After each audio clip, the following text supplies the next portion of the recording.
예수의 이름으로 기도함이.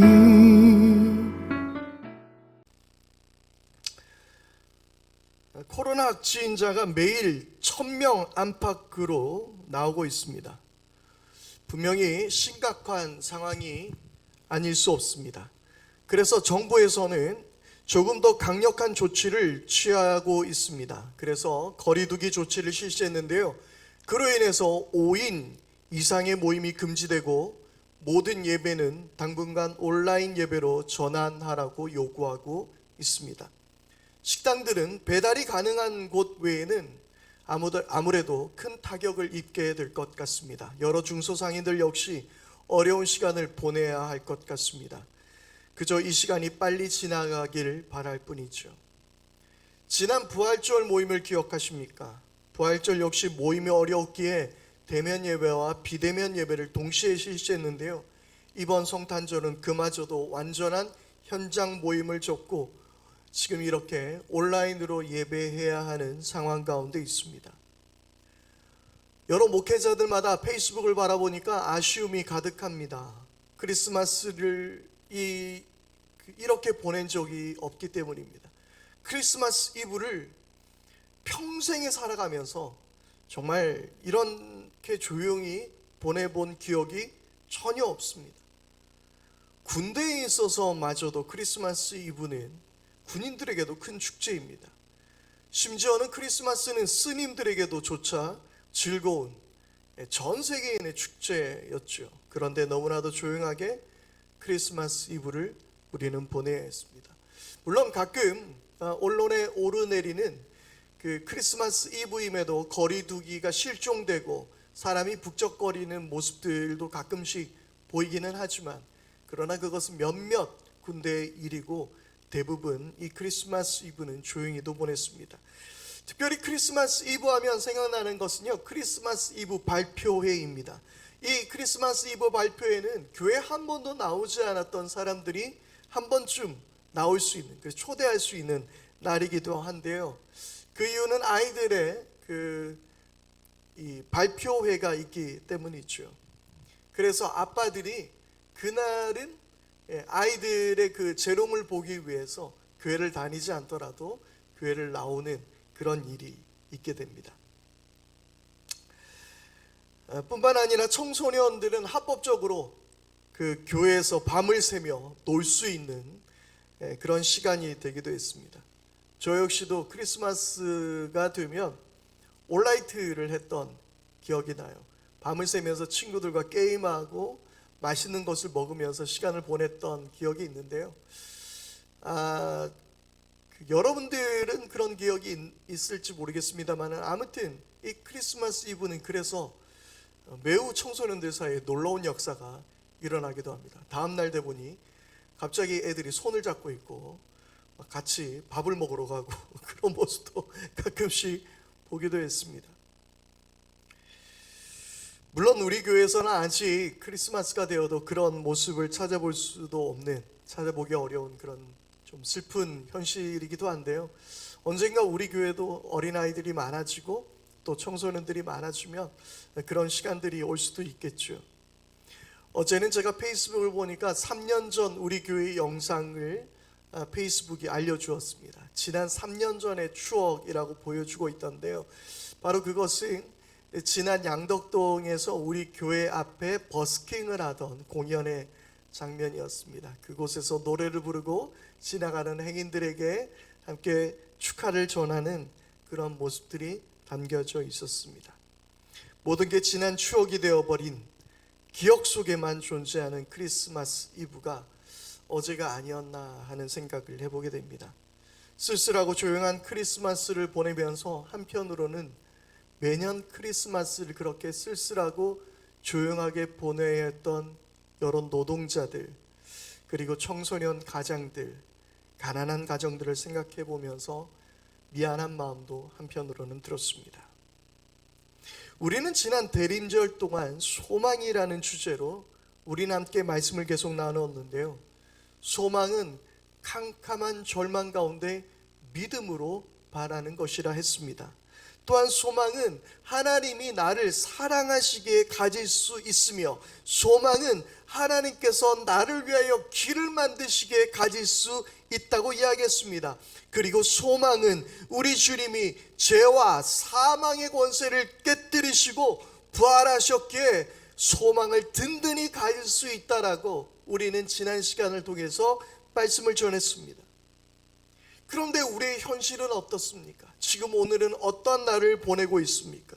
이 땅을 바라보니 소망은 점점 더 멀어져 가는 것 같이 보입니다.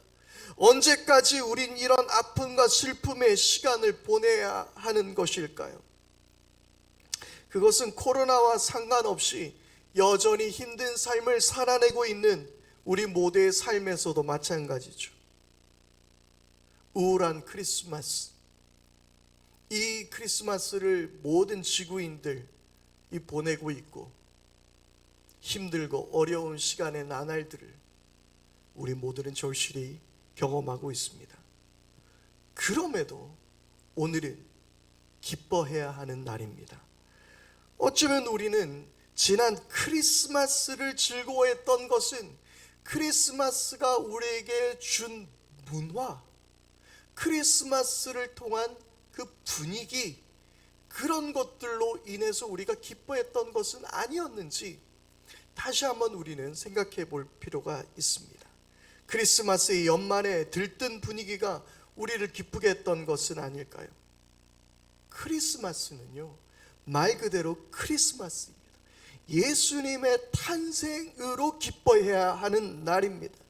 이 땅에 오신 그리스도를 예배하는 날, 그것이 바로 크리스마스라는 그 단어 안에 들어가 있는 것이죠. 그래서 그 예배의 기쁨으로 우리가 충만해지는 시간, 바로 그것이 크리스마스입니다. 오늘 우리가 읽었던 스바냐의 말씀은 우리가 성경을 보게 되면서 자주 보게 되는 부분은 아닙니다. 더욱이 스바냐 선지자는요, 이 스바냐서가 아니라면 다른 성경에서 찾아볼 수 없는 선지자이기도 합니다. 그리고 분량도 적고 성경 일독하는 것이 아니라면 쉽게 열어볼 수 있는 성경이 아닙니다. 일독을 하더라도 사실 이미 그 앞에서 창세기를 지나 레위기쯤에서 다들 좌절하고 있었기 때문에 아마 그 스바냐까지 오지도 못한 채 성경을 읽으셨던 분들은 계시지 않을까 싶습니다. 그런데 스바냐가 그렇게 익숙하지 않은 것도 아닌 것은 아마도 우리가 아는 찬양 중에 이 스바냐서, 오늘 우리가 특별히 읽었던 이 말씀을 내용으로 부르는 찬양이 있기 때문일 것입니다. 그 찬양 아시죠? 너의 하나님 여호와가 너의 가운데 계시니 그는 구원을 베푸실 전능자시라.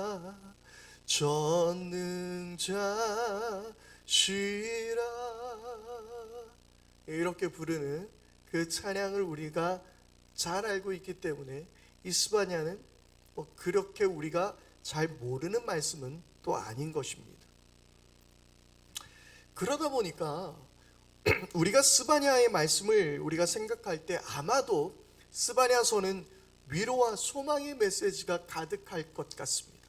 막 너의 하나님 여호와가 너의 가운데 계시니 그는 구원을 베푸실 전능자시며 너를 기뻐하시고 너를 사랑하시고, 막 이런 내용들이 스바냐서에 기록될 것처럼 느껴집니다.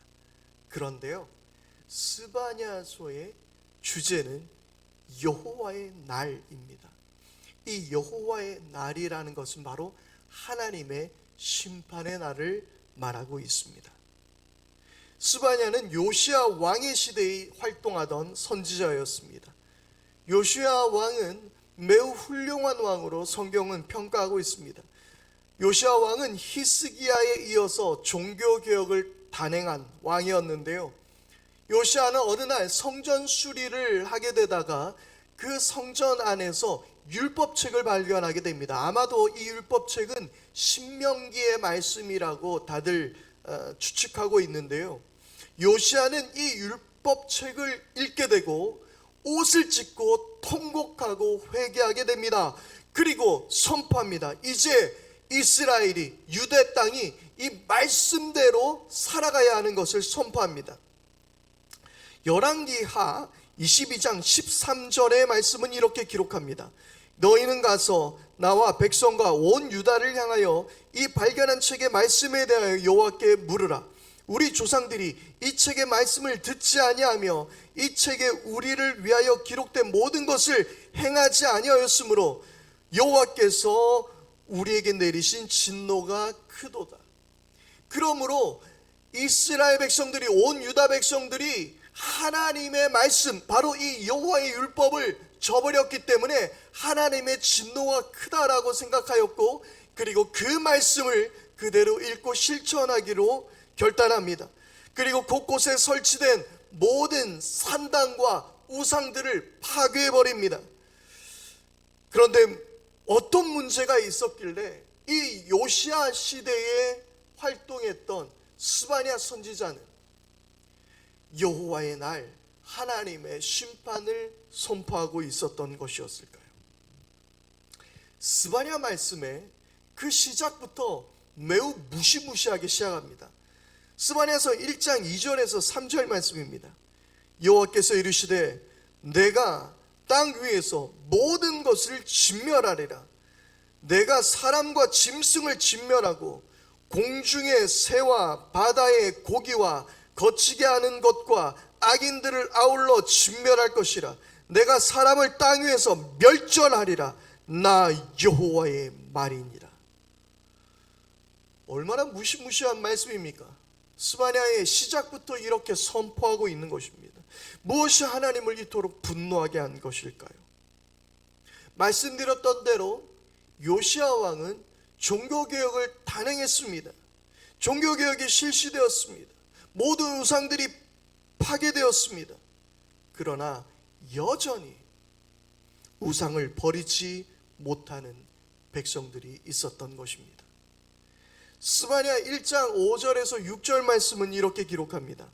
또 지붕에서 하늘의 무별에게 경배하는 자들과 경배하며 여호와께 맹세하면서 말감을 가리켜 맹세하는 자들과 여호와를 배반하고 따르지 아니한 자들과 여호와를 찾지도 아니하며 구하지 아니하는 자들을 멸절하리라. 하나님을 섬기면서도 지붕의 하늘의 별들을 경배하고 있다라는 말씀이 이 5절에 기록되어 있습니다. 우상을 섬긴 것이죠. 요시야의 종교개혁이 실시되고 우상들을 파하고 산당들을 무너뜨렸지만 그들은 여전히 우상을 섬기는 버릇을 고치지 못하고 있었던 것입니다. 요시야의 할아버지기도 한 므낫세 왕이 있었습니다. 이 므낫세 왕은 무려 55년 동안 유다를 다스렸습니다. 그런데 이 므낫세의 성경의 평가는 매우 가혹합니다. 므낫세의 평가는 한마디로 말하자면 여호와 보시기에 악을 행했던 왕이었습니다. 아마 성경 전체를 통틀어서 가장 악한 왕이라 해도 부족함이 없는 것이 바로 이 므낫세 왕입니다. 온갖 우상을 다 섬기고 하나님을 떠난 왕이 므낫세입니다. 산당을 다시 일으켜 세웠습니다. 우상 숭배를 했습니다. 그런 왕이 몇 년요? 55년 동안 통치했다라는 것이에요. 그러니까 저에게로 생각해 보자면 제가 태어날 때부터 므낫세는 왕인 거예요. 그리고 지금까지도 므낫세가 왕이에요. 그리고 수많은 곳곳에 우상과 산당이 설치되어 있고 사람들이 우상 앞에 경배하고 있는 문화 속에서 제가 살아가고 있다고 생각해 보십시오. 그럼 속에서 이스라엘 백성들, 바로 그 이후에 이어서 요시야가 왕이 됩니다. 물론 요시야 이전에 요시야의 아버지였던 아몬 왕이 있었지만 이 아몬 왕은 2년을 다스리다가 쿠데타에 의해서 죽게 됩니다. 그리고 요시야가 왕이 됐어요. 나라가 아주 엉망진창이었습니다. 55년 동안 우상으로 득실거린 나라 꼴이 어떻게 되었겠습니까? 그러니 요시야가 종교개혁을 하고 강력한 하나님의 말씀을 선포했지만 그 우상의 자국은 쉽게 사라지지 않았습니다.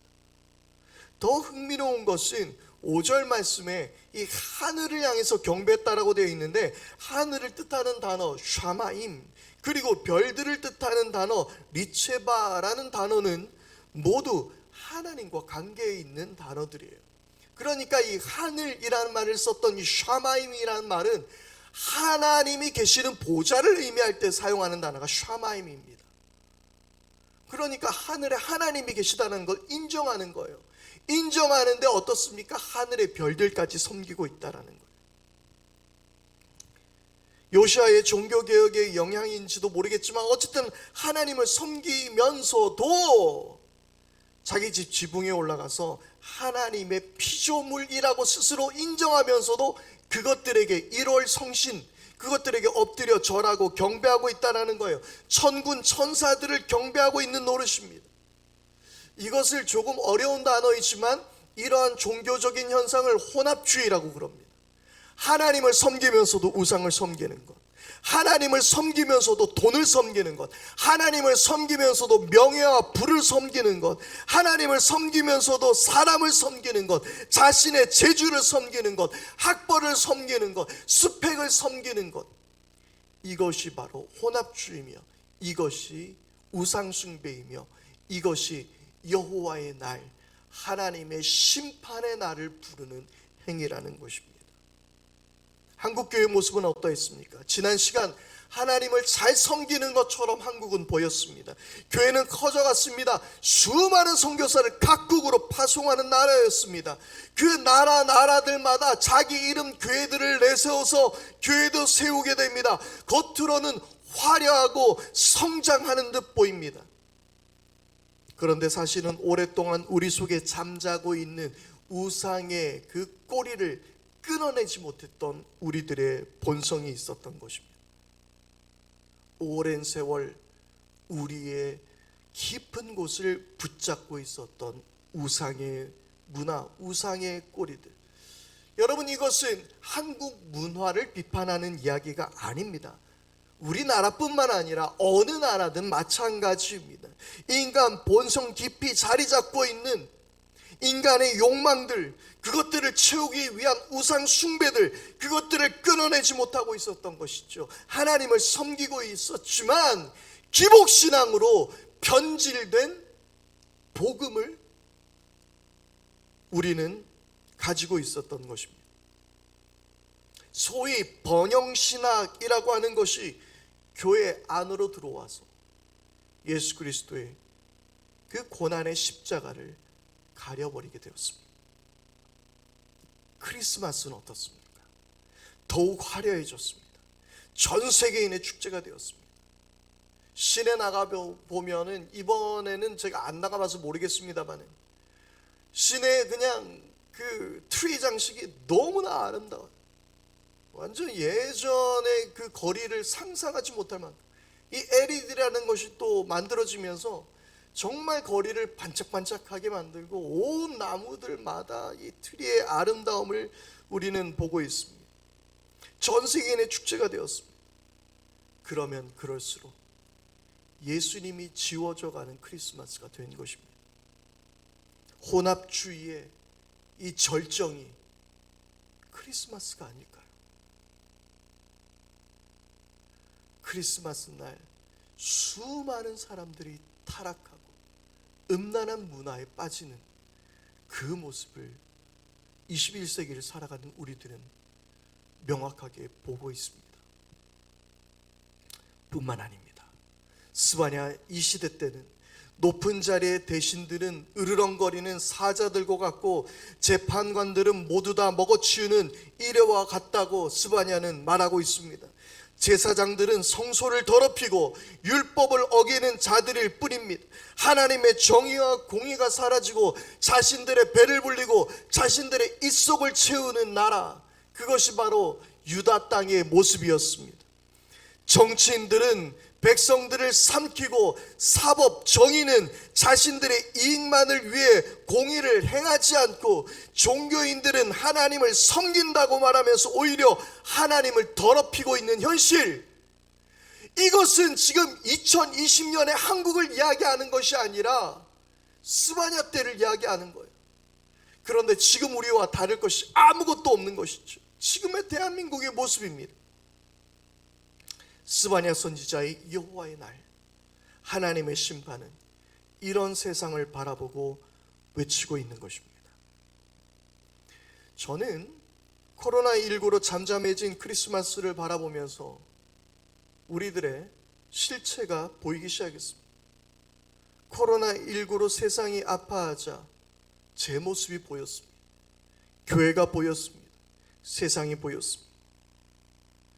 여러분, 코로나19가 하나님의 심판이 아닙니다. 함부로 하나님의 심판을 말하지 마십시오. 하나님의 심판이 이 정도밖에 되지 않겠습니까? 하나님의 심판이 코로나19로 지금 혼란스러운 세상 이 정도일 거라고 생각하십니까? 그렇지 않습니다. 하나님의 심판을 함부로 운운하지 마십시오.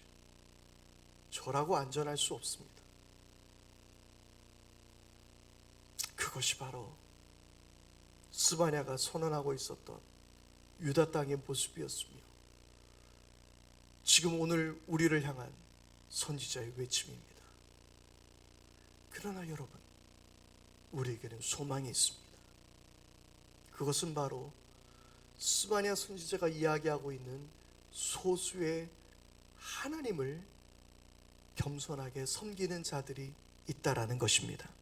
스바냐 3장 12절에서 13절 말씀입니다. 내가 곤고하고 가난한 백성을 내 가운데 남겨두리니 그들이 여호와의 이름을 의탁하여 보호를 받을지라. 이스라엘의 남은 자는 악을 행하지 아니하며 거짓을 말하지 아니하며 입에 거짓된 혀가 없으며 먹고 누울지라도 그들을 두렵게 할 자가 없으리라. 아멘. 엘리야 선지자가 하나님의 선지자가 다 죽었고 나만 남았다고 하나님 앞에 이야기합니다. 그러면서 자기도 죽여달라고 하나님 앞에 애원하고 있습니다. 하나님은 그때에 엘리야 선지자에게 바알에게 무릎 꿇지 않은 7,000명을 내가 남기겠다라고 말씀하셨습니다. 여러분, 하나님은 시대마다 하나님의 남겨진 사람들을 세우시는 줄 믿습니다. 하나님의 백성들을 세우십니다. 구루터기들을 하나님은 남게 하십니다. 사실 엘리야의 그 이후의 이야기를 보게 되면 엘리야는 하나님이 남겨두었다라는 7,000명, 바알에게 무릎 꿇지 않은 이 7,000명과 연합해서 행했던 일들이 없습니다. 어떤 일도 하지 않았습니다. 그러나 아마도 각자의 자리에서 곳곳에 남겨져 살아가고 있는 7,000명, 이름도 없이 빛도 없이 그저 하나님을 섬기는 그 7,000명이 있었던 것입니다. 바로 거기에 소망이 있습니다. 어딘가에 여전히 남아있으며 오늘 이 시간에 성탄의 기쁨을 우리가 함께 나누며 감격스러운 예배를 드리는 곳곳에 남겨진 하나님의 사람들, 바로 여러분들이 있기에 이 땅은 소망이 있는 것입니다. 그 사람들이 바로 오늘 여러분들 될 수 있기를 바랍니다. 하나님 뜻대로 살아내려고 힘든 시간을 이겨내고 살아내고 있는 사람들, 그들을 통해 하나님의 회복의 역사는 시작되는 것입니다. 겸손하게 이 어두운 세상에서 빛을 바라보며 주님께만 소망을 두는 사람들, 그 사람들이 소망입니다. 제가 말씀을 준비하면서 김기성 목사님의 설교 중에서 그 정진규 선생의 별들의 바탕은 어둠이 마땅하다라는 시를 보게 되었습니다. 정진규 선생의 별들의 바탕은 어둠이 마땅하다는 시는 이렇게 말합니다. 별들의 바탕은 어둠이 마땅하다. 대낮에는 보이지 않는다. 지금 대낮인 사람들은 별들이 보이지 않는다. 지금 어둠인 사람에게만 별들이 보인다. 지금 어둠인 사람들만 별들을 낳을 수 있다. 지금 대낮인 사람들은 어둡다. 무슨 말입니까? 자기가 환하다라고 생각하는 사람들, 자기의 지혜를 믿고 살아가는 사람들은 별들이 보이지 않는 거예요. 그러나 이 어두운 순간에서, 이 절망의 때에 소망을 바라보는 사람들, 교만하지 않고 겸손함으로 어려움을 이겨내고 살아가고 있는 하나님의 백성들을 통해서 별들은 반짝이며 하나님의 역사는 시작되는 줄 믿습니다. 그리고 소망을 이루는 이들을 향해서 이제 스바냐 말씀의 이 절정은 이르게 됩니다. 17절 말씀을 우리가 다 같이 함께 읽어보도록 하겠습니다. 17절 말씀입니다. 너의 하나님 여호와가 너의 가운데 계시니 그는 구원을 베푸실 전능자이시라. 그가 너로 말미암아 기쁨을 이기지 못하시며 너를 잠잠히 사랑하시며 너로 말미암아 즐거이 부르며 기뻐하시리라 하리라. 아멘. 여호와의 날을 선포하며 하나님의 진노의 이야기는 스바냐 3장 17절 이 한 절에 위로와 소망의 메시지로 바뀌게 됩니다. 어떻게 말씀하십니까? 하나님이 너로 말미암아 기쁨을 이기지 못하신다라고 말하고 있어요. 기쁨을 이기지 못하는 것 이해가 되십니까? 우리 한국 사람들이 흔히 하는 말 중에 하나죠. 좋아 죽겠네. 아니, 뭐만 하면 다 죽는데요. 좋아 죽고 싫어 죽고 배고파 죽고 배불러 죽고, 굉장히 좋지 않은 말이긴 한데 아무튼 이 말이 저는 적절할 것 같아요. 기쁨을 이기지 못하시고 우리를 바라보며 좋아 죽는 하나님의 모습, 아마 이 상태일 것 같습니다. 그리고 뭐라고 이야기합니까? 하나님은 우리를 잠잠히 사랑하신다라고 이야기하고 있어요. 무슨 말이냐면 엄마가 아기를 바라보는 그 모습입니다. 잠잠히 사랑하는 것. 다른 말이 오갈 이유가 없습니다. 이 아이가 엄마 말하지 않아도 상관없어요. 이 아이가 뭐 돈을 벌어다 주지 않아도 상관없어요. 이 아이가 공부를 잘하거나 못하거나 상관이 없습니다. 어떠한 것도 나에게 해주지 않아도 괜찮아요. 그저 내 품에 안겨 있어.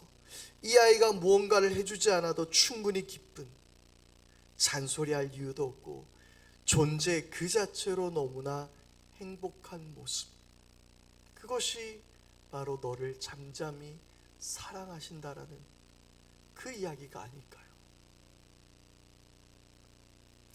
우리를 바라보시며 즐거이 부르며 노래하시는 하나님, 춤추시는 하나님, 그 하나님이 느껴지십니까? 무엇보다도 오늘 말씀에 너의 하나님 여호와가 너의 가운데 계신다라고 말하고 있습니다. 우리와 함께 하신다라는 것입니다. 하늘에 계셔야 하는 하나님이 우리와 함께 하신다는 것입니다. 그저 보고만 계시는 분이 아니라 우리와 함께 하시는 하나님, 우리의 삶으로 들어오셔서 우리의 일상이 되시는 하나님, 하나님이 우리와 함께 하신다라고 스바냐 선지자는 이야기하고 있어요. 여러분, 이것이 바로 임마누엘입니다. 저는 개인적으로 성탄절이 우리에게는 기쁨의 날이지만 하나님 편에서 생각해 보면 독생자를 이 땅에 보내신 슬픔의 날이 아닐까 하는 생각을 했습니다. 이 땅에 아들을 버리셔야 했던 하나님. 그런데 저는요, 오늘 이 스바냐 말씀을 바라보면서 우리 가운데 함께 하셔서 기뻐하시는 그 하나님을 보게 됩니다. 임마누엘로 우리와 함께 하셔서 그 기쁨을 이기지 못하시는 하나님, 잠잠히 사랑하시는 하나님, 우리를 인하여 기뻐 노래하시는 하나님, 그 하나님이 2000년 전 이 땅에 사람의 몸으로 오신 바로 임마누엘 되신 하나님이시라는 사실입니다. 하나님은 한없이 우리와 함께 하심으로 기뻐하셨습니다. 마태복음 1장 23절입니다. 보라, 처녀가 잉태하여 아들을 낳을 것이요 그의 이름을 임마누엘이라 하셨으니 이를 번역한즉 하나님이 우리와 함께 계시다 함이라. 하나님이 우리와 함께 계시다. 하나님이 우리와 함께 계시다. 여러분, 이것이 우리의 소망입니다. 모두가 하나님을 잊어버리고 거절하는 이 시대 속에서 이제 여러분들이 남은 자들이 될 수 있게 되기를 바랍니다. 하나님은 바로 우리들을 통하여서 하나님의 새 일을 이루실 것입니다. 회복의 역사가 오늘 저와 여러분들을 통하여서 이루어지게 될 줄 믿습니다. 함께 한번 선포해 보시겠습니까? 하나님이 우리와 함께 하십니다. 하나님이 우리와 함께 하십니다. 기도하겠습니다.